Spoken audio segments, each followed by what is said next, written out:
चलिए बुलेटिन की शुरुआत करेंगे बाजार के साथ। आज निफ्टी वीकली एक्सपायरी के दिन बाजार में भारी बिकवाली रही। बीएसई ऑटो इंडेक्स को छोड़ सभी सेक्टर में गिरावट रही।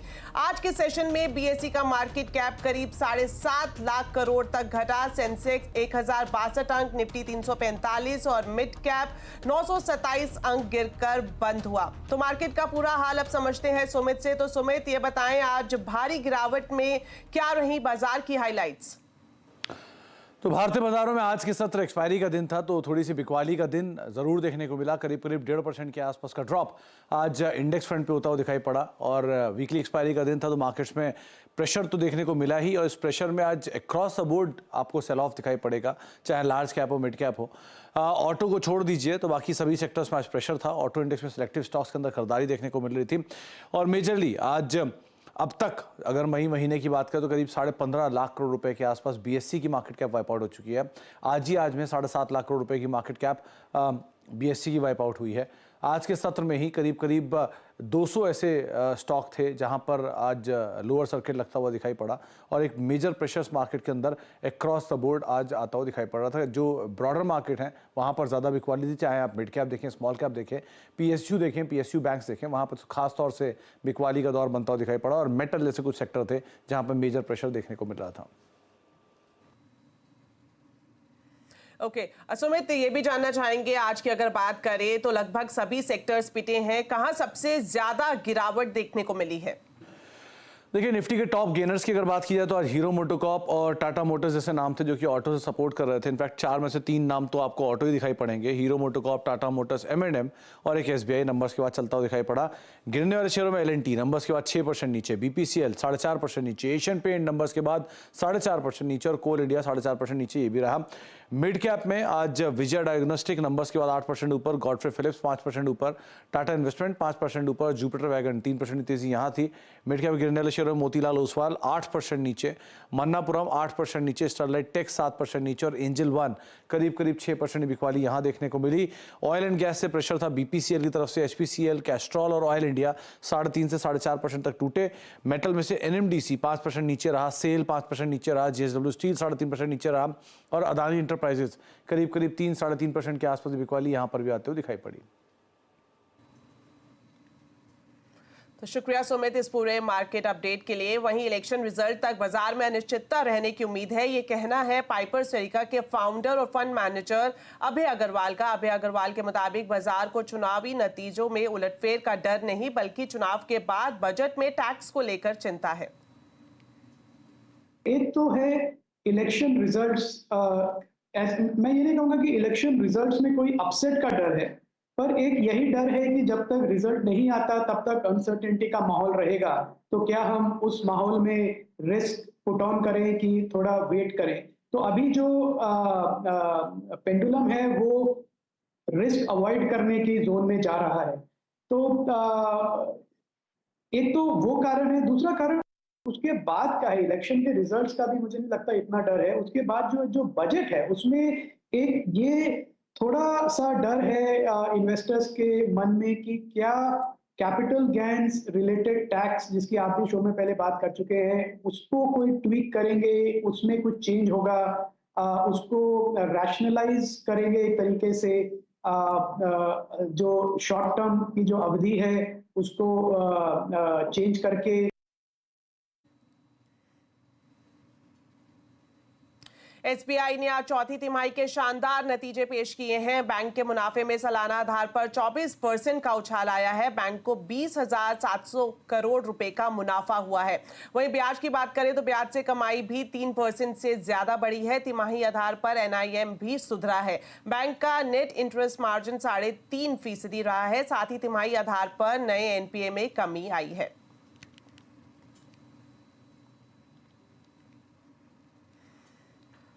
तो चलिए अब आपको दिखाते हैं बुलेटिन में चुनावी महासंग्राम से जुड़ी हुई कुछ बड़ी खबरें।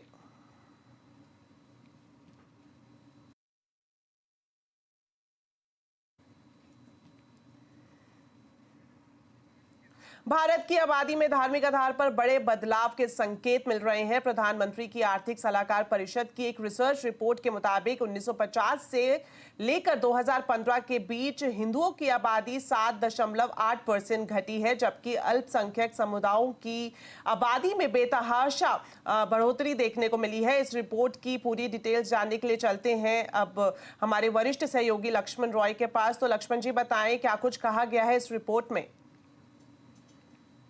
दरअसल प्रधानमंत्री के आर्थिक सलाहकार परिषद यानी पीएम इकोनॉमिक एडवाइजरी काउंसिल की एक रिसर्च रिपोर्ट है और रिसर्च रिपोर्ट करीब 176 देशों के आबादी के ऊपर की गई है और उसमें ये पाया गया कि 1950 से लेकर के 2015 के बीच की आबादी के ट्रेंड का रिसर्च किया गया और उसमें ये पाया गया कि भारत में 1950 से लेकर 215 के बीच में जो हिंदुओं की आबादी है वो 7.8% कम हुई है।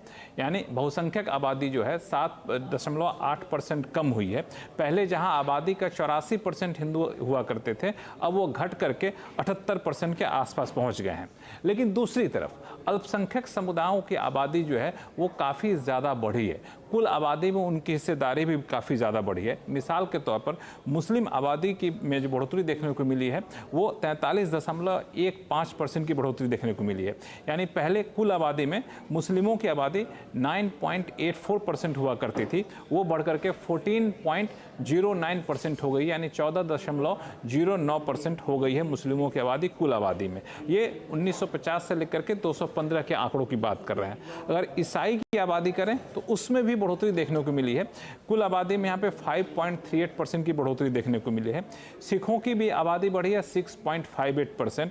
और इसमें एक और ख़ास बात है, ये तो भारत की बात है, लेकिन इसमें 176 देशों की आबादी पर रिसर्च किया गया और ये पाया गया कि कमोबेश सभी पड़ोसी देशों में, जिसमें पाकिस्तान, बांग्लादेश भी शामिल है, वहाँ बहुसंख्यक की आबादी बढ़ी है। भारत में क्या हुआ कि बहुसंख्यक की आबादी घटी है, अल्पसंख्यक की आबादी बढ़ी है, जबकि इन पड़ोसी देशों में, पाकिस्तान, बांग्लादेश जैसे देशों में, वहाँ पे बहुसंख्यक की आबादी बढ़ी है। ये निकल कर सामने आया है। मिसाल के तौर पर बांग्लादेश में सबसे ज़्यादा बहुसंख्यक की आबादी बढ़ी है, जहाँ जो मुसलमान हैं उनकी आबादी बांग्लादेश में 18.5% यानी 18.5%, 18.5% बढ़ी है।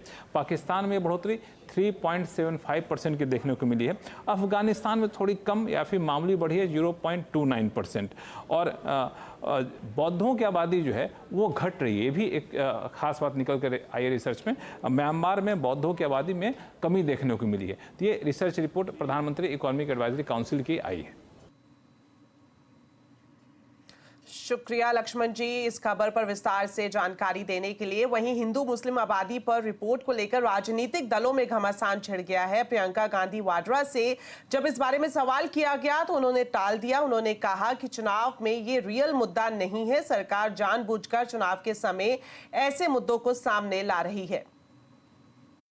मुद्दे हैं बेरोजगारी, मुद्दा है महंगाई, मुद्दा है महिलाओं पे जो अत्याचार हो रहे हैं, मुद्दा है कि किसानों के साथ क्या हो रहा है, किसान क्यों कमा नहीं पा रहा है खेती से, उनके लिए क्या किया है सरकार ने, ये है मुद्दा। किसी को भी कुछ भी बोल दें, ये लोग तो कुछ भी बोल दें, रोज रोज कुछ नया बोलते हैं, अपने आप कोई मुद्दा निकालते हैं।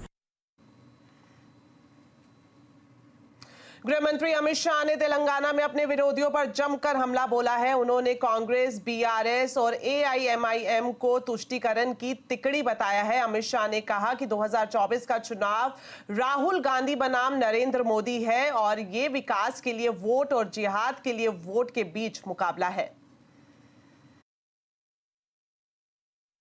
तुष्टीकरण की जो एबीसी है ना, अपीसमेंट की एबीसी, इसका मतलब है ए से ओवैसी असदुद्दीन, बी से बीआरएस और सी से कांग्रेस पार्टी, ये तीनों एक ठेले के चट्टे पट्टे हैं।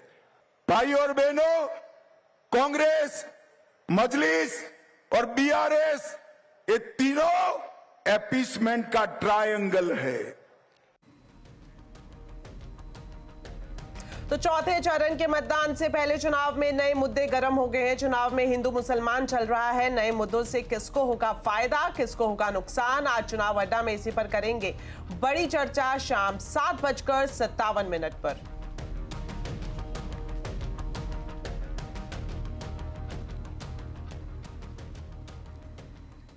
चलिए अब आपको दिखाते हैं लोकसभा चुनाव से जुड़ी हमारी स्पेशल कवरेज, चुनावी मूड माहौल।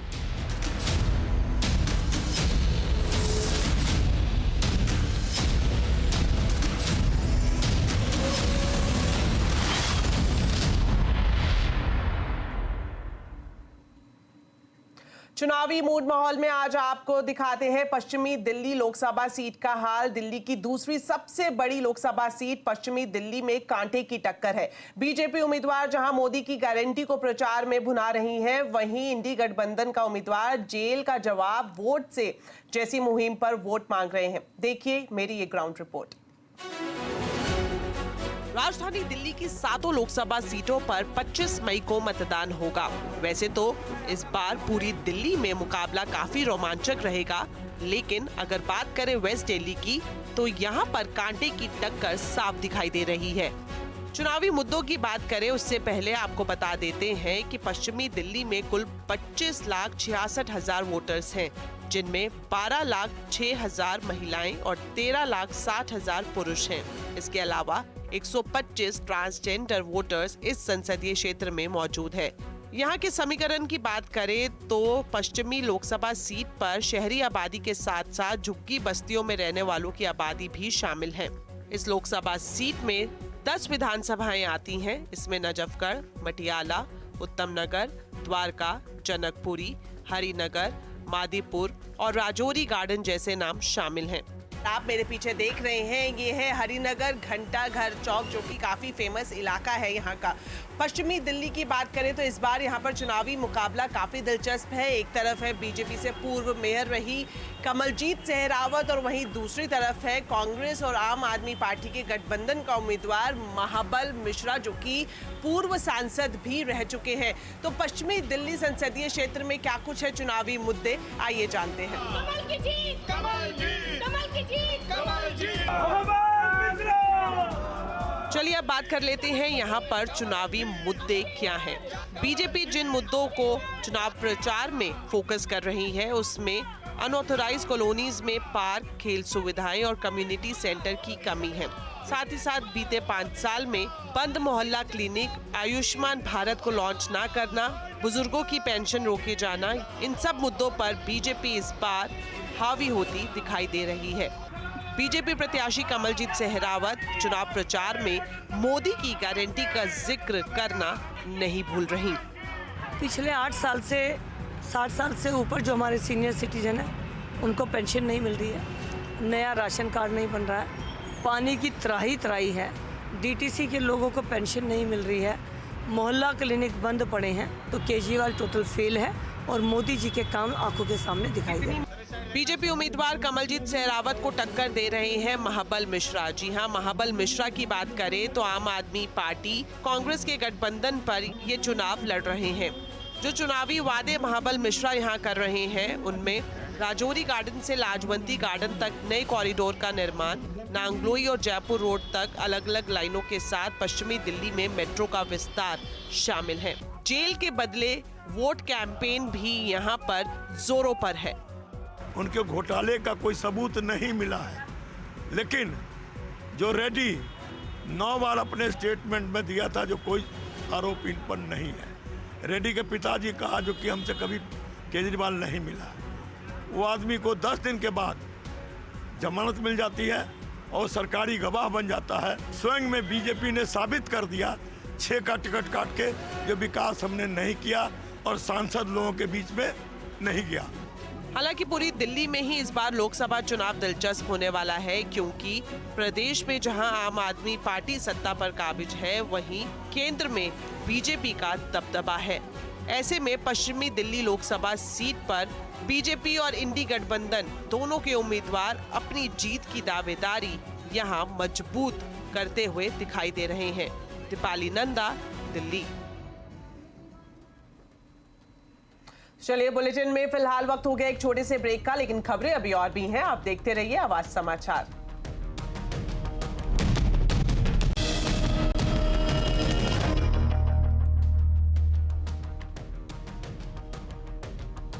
ब्रेक के बाद आपका स्वागत है और अब आपको बड़ी खबर दिखाते हैं। दिल्ली के राम मनोहर लोहिया हॉस्पिटल से आ रही है। डॉक्टर्स और स्टाफ की घूसखोरी का पर्दाफाश हुआ है। सीबीआई ने डॉक्टर और स्टाफ को गिरफ्तार कर लिया है। डिटेल्स लेते हैं हमारे संवाददाता आलोक प्रियदर्शी से, जो इस वक्त आरएमएल के बाहर मौजूद है। तो आलोक जी, आरएमएल जैसे अस्पताल में घूसखोरी का मामला काफी गंभीर है, क्या कुछ डिटेल्स अभी तक पता लगी है और क्या एक्शन लिया गया है?